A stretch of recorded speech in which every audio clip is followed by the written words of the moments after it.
Hello friends, welcome back to new video. ये important question है जो डिजिटल इकोनॉमी और इंटर सिक्योरिटी से महत्वपूर्ण क्लास है। तो वीडियो को लास्ट तक जरूर देखिएगा। ये पार्ट 1 होगा, क्योंकि अगर इस पे आप लोग ज़्यादा सपोर्ट करेंगे तो नेक्स्ट पार्ट जल्दी आएगा। तो चलिए पहला क्वेश्चन देखते हैं अपना, और चैनल को सब्सक्राइब करना मत भूलिएगा। चलिए पहला क्वेश्चन देखते हैं। भारत का डिजिटल सेक्टर 2025 में अनुमानित जीडीपी कितना प्रतिशत योगदान देगा? तो चलिए पहला क्वेश्चन का आंसर आप पहले ही बताइएगा। ऑप्शन अगर गलत हो तो आंसर आप लोग खुद बताइएगा, कमेंट करके जरूर बताइएगा, क्योंकि लास्ट में कोई आंसर देता नहीं है। तो पहले ही क्वेश्चन का आंसर आप लोग बताइएगा ज़रूर। चलिए नेक्स्ट क्वेश्चन देखते हैं। नेक्स्ट क्वेश्चन हमारा है, CBDC का फुल फॉर्म क्या होगा? CBDC का फुल फॉर्म क्या होगा? तो इसका राइट आंसर हमारा होगा central bank digital currency. Central bank digital currency कहाँ है? तो ऑप्शन बी इसका राइट आंसर होगा। CBDC का फुल फॉर्म है central bank digital currency. Hindi में इसे केंद्रीय बैंक डिजिटल मुद्रा कहते हैं। यह किसी देश के केंद्रीय बैंक द्वारा जारी की गई कानूनी मुद्रा या डिजिटल रूप है। चलिए याद रखिए, क्वेश्चन इंपॉर्टेंट है सभी के सभी, और भाई से प्रीवियस ईयर और इम्पोर्टेंट क्वेश्चन है, तो लास्ट तक जरूर देखिएगा। नेक्स्ट क्वेश्चन है, तीसरा देखते हैं। तीसरा क्वेश्चन है अपना, 2018 में UPI 2.0 का शुभारंभ कब किया गया और किसने किया था? तो इसका राइट आंसर हमारा होगा, किसने किया था? NPCI द्वारा किया गया था। इसका राइट आंसर ऑप्शन ए होगा। NPCI भारत में भुगतान निगम। अगर देखिए, यह 2018 में यूनिफाइड पेमेंट्स इंटरफेस यानी UPI 2.0 की शुरुआत हुई थी। तो इसका राइट आंसर ऑप्शन ए होगा, याद रखिएगा। अगला क्वेश्चन हमारा है, चौथा क्वेश्चन है, UPI किस साल लॉन्च हुआ था? तो इसका राइट आंसर अपन लोगों का होगा भाई, तो आप लोग कहेंगे 2016 में हुआ था। ऑप्शन बी राइट आंसर है। UPI को 2016 में national payments corporation of India NPCI द्वारा लॉन्च किया गया था। नेक्स्ट क्वेश्चन है पाँचवा। देखिए भाई, ये CHSL का क्वेश्चन है और ये पूछा गया था। 2021 में national payments corporation of India NPCI द्वारा वित्त सेवा विभाग DFS, राष्ट्रीय स्वास्थ्य प्राधिकरण NHA और स्वास्थ्य और परिवार कल्याण मंत्रालय के सहयोग से लॉन्च किए गए डिजिटल भुगतान प्लेटफॉर्म का नाम बताइए।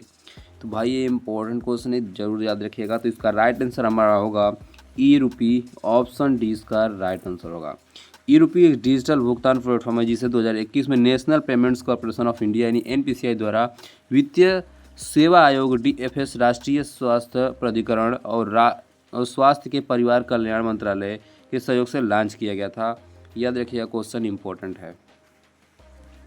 नेक्स्ट क्वेश्चन हमारा है, डिजिटल इकोनॉमी में सबसे बड़ी चुनौती कौन सी है? तो डिजिटल इकोनॉमी में सबसे बड़ी चुनौती है साइबर सिक्योरिटी। ऑप्शन बी इसका राइट आंसर होगा। साइबर सुरक्षा शामिल है, जिससे डेटा सुरक्षा उल्लंघन, पहचान की चोरी और ऑनलाइन धोखाधड़ी जैसे गंभीर जोखिम शामिल हैं, जो व्यक्ति और व्यवसायों के लिए महत्वपूर्ण नुकसान का कारण बन सकते हैं। नेक्स्ट क्वेश्चन हमारा है, सभी के सभी इंपॉर्टेंट है। वीडियो अच्छा लगे तो चैनल को लाइक सब्सक्राइब जरूर करिएगा। फेसबुक देख रहे हो तो फॉलो भी कर लीजिएगा। सातवां क्वेश्चन हमारा है, निम्नलिखित में से कौन सा भारत का डिजिटल इंडिया योजना का उद्देश्य है? तो भाई यहाँ पर ये है, क्वेश्चन इंपॉर्टेंट हो जाता है, क्योंकि यह UPSC सिविल सर्विसेज एग्जाम में 2018 के प्रीलिम्स पार्ट ए में पूछा गया क्वेश्चन है। तो ऑप्शन यहाँ पर दिया है, भारत की अपनी इंटरनेट कंपनी का गठन, जैसा कि चीन ने किया। दूसरा, एक नीति ढांचे की स्थापना जिसे बड़े आंकड़े एकत्रित करने वाली सांप्रदायिक बहुराष्ट्रीय कंपनी को प्रोत्साहित किया जा सके, कि वे हमारी राष्ट्रीय भौगोलिक सीमाओं के अंदर अपने बड़े डेटा को केंद्रों की स्थापना करें। तीसरा है, अनेक गांवों को इंटरनेट से जोड़ना तथा बहुत से विद्यालयों को, सार्वजनिक स्थलों एवं प्रमुख पर्यटक केंद्रों को वाईफाई करना था। तो इसका राइट आंसर ऑप्शन सी होगा केवल, याद रखिएगा, बी इसका राइट आंसर होगा। अगर कोई क्वेश्चन आंसर गलत लगे तो जरूर बताइएगा।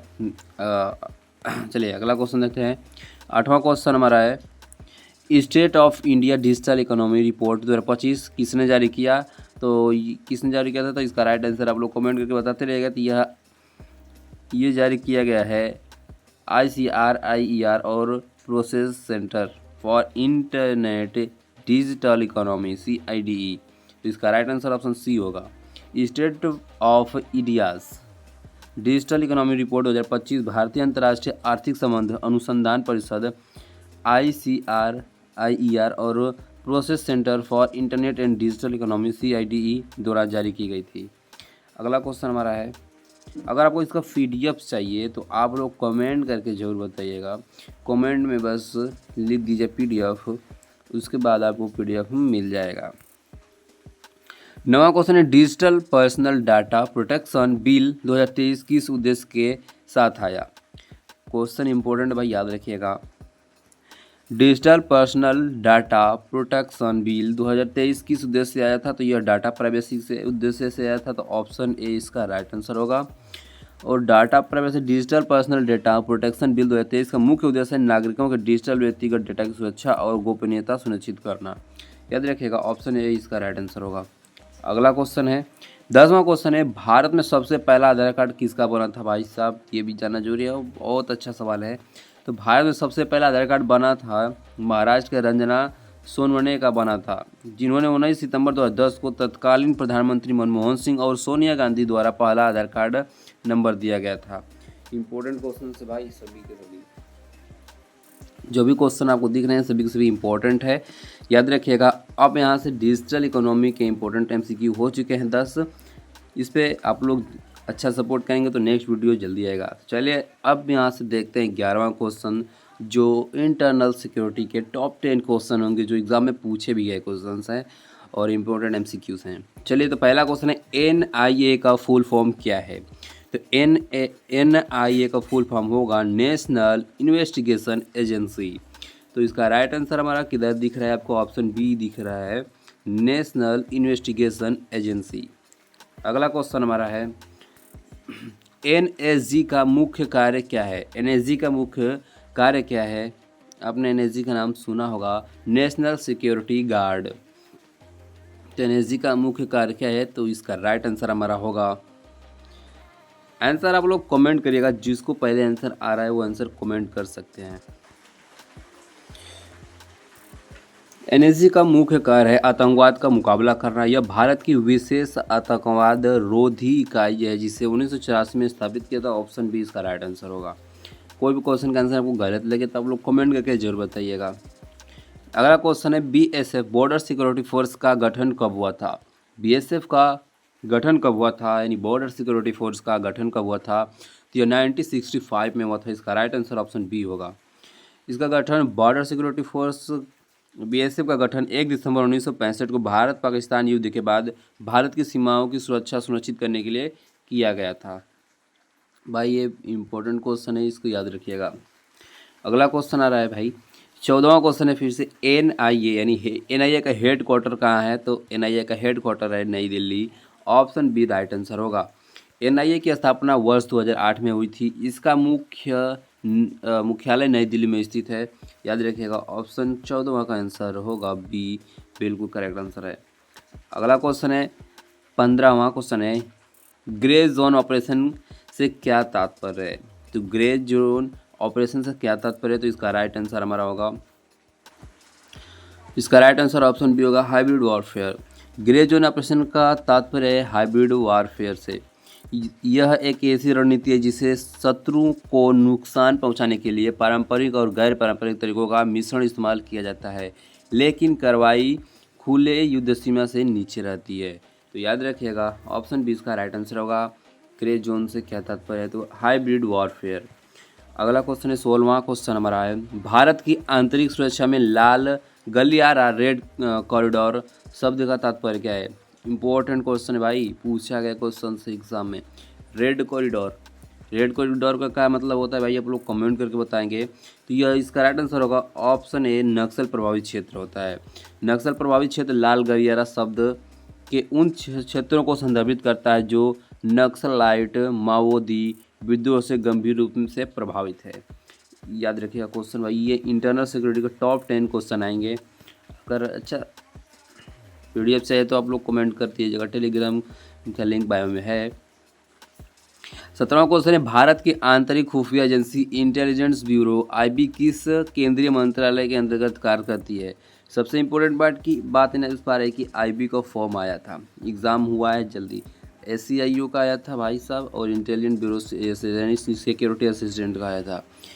और ये किसके अकॉर्डिंग काम करती हैं, तो भाई ये गृह मंत्रालय, यानी ये इसका राइट आंसर होगा गृह मंत्रालय। ऑप्शन बी इसका राइट आंसर होगा। भारत की आंतरिक सुरक्षा एजेंसी इंटेलिजेंस ब्यूरो आईबी आंतरिक सुरक्षा और प्रति खुफिया कार्यों को सुनिश्चित करने के लिए जिम्मेदार है। यह भारत के गृह मंत्रालय के अधिकार में क्षेत्र में काम करती है। आईबी दुनिया सबसे पुरानी खुफिया एजेंसी है, जिसे 1887 में भारत में ब्रिटिश शासन के दौरान स्थापित किया गया था और अभी तक है। कौन कौन लोगों ने फॉर्म भरा था आईबी का, और कमेंट करके जरूर बताइएगा। नेक्स्ट क्वेश्चन है 18वां, केंद्रीय रिजर्व पुलिस बल सीआरपीएफ की स्थापना किस वर्ष हुई थी? सीआरपीएफ की स्थापना किस वर्ष हुई थी? तो इसका राइट आंसर हमारा होगा 1939 में। ऑप्शन ए इसका राइट आंसर होगा। सीआरपीएफ की स्थापना 27 जुलाई 1939 को क्राउन रिप्रेजेंटेटिव पुलिस सीआरपी के रूप में हुई थी। स्वतंत्रता प्राप्ति के बाद 28 दिसंबर 1949 को सीआरपीएफ अधिनियम पारित होने पर इसका नाम केंद्रीय रिजर्व पुलिस बल यानी सीआरपीएफ रख दिया गया। इसका राइट आंसर होगा ऑप्शन ए इसका राइट आंसर होगा। अगला क्वेश्चन हमारा है 19वां, भारत की बाहरी खुफिया एजेंसी कौन है? कौन से, तो ऑप्शन दिया गया आपको, यहाँ पर दिया गया आईबी, राव, एनआईए, डीआरडीओ। इसका राइट आंसर होगा Rao, RAW। Option RAW research and analysis wing, यह भारत की खुफिया एजेंसी है, बाहरी खुफिया एजेंसी है। डीआरडीओ, यह सुरक्षा से संबंधित अनुसंधान और विकास करने वाली संस्था है, न कि खुफिया एजेंसी है। Defence research and development organisation. अगला है एनआईए एक जांच एजेंसी है, न कि खुफिया एजेंसी है। इंटेलिजेंस ब्यूरो, यह एक भारत की आंतरिक खुफिया एजेंसी है। यह देखिए गृह मंत्रालय के अंतर्गत आती है इंटेलिजेंस ब्यूरो। अगला क्वेश्चन है CISF central industrial security force मुख्यतः किसकी सुरक्षा करती है? तो ये मुख्यतः सुरक्षा करती है उद्योग एवं प्रतिष्ठान की। ऑप्शन बी इसका राइट आंसर होगा। ऑप्शन बी इसका राइट आंसर होगा। CISF केंद्रीय उद्योग सुरक्षा बल मुख्य रूप से उद्योग और प्रतिष्ठानों की सुरक्षा करती है, जिसमें सरकारी और निजी क्षेत्र के महत्वपूर्ण संस्था, हवाई अड्डे, रेलवे स्टेशन और अन्य संवेदनशील सुविधाएं शामिल है। तो यही थे 20 इम्पोर्टेंट क्वेश्चंस जो एग्ज़ाम के लिए इम्पोर्टेंट हो सकते हैं। तो वीडियो को लाइक करिएगा, चैनल को सब्सक्राइब करिएगा। मिलते हैं नेक्स्ट वीडियो में, तब तक के लिए बाय बाय। वीडियो अच्छा लगे तो लाइक